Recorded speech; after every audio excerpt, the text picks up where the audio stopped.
સમાચારમાં આગળ વાત કરીશું પાટણથી। પાટણના સિદ્ધપુર શહેરના સરસ્વતી નદી કિનારે 400 મીટર લાંબો આધુનિક રનિંગ ટ્રેક બનાવવાની જાહેરાત કરવામાં આવી છે।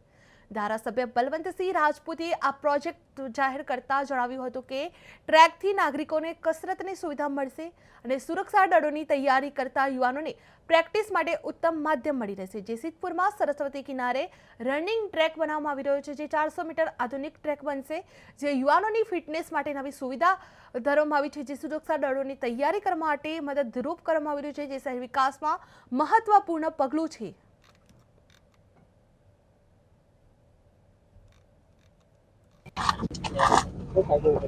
આજે સિદ્ધપુર સરસ્વતી નદીમાં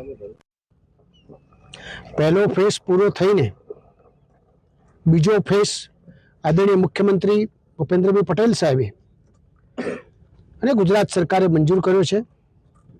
આજે બધા જ કાર્યકર મિત્રો, અધિકારી, પદાધિકારી બધા અહીંયા આવ્યા હતા। એમનો ખૂબ દિલથી અમે બધા આભાર માનીએ છીએ।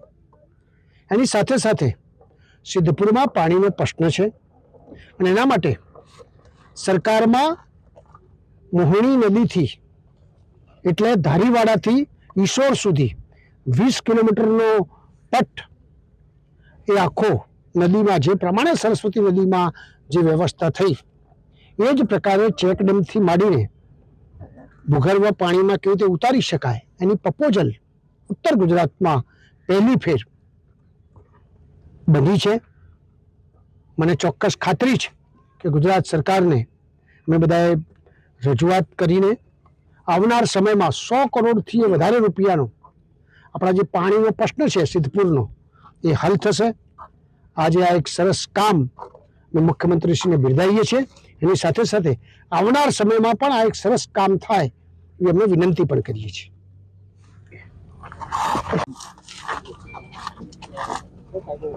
આજે સિદ્ધપુર સરસ્વતી નદીમાં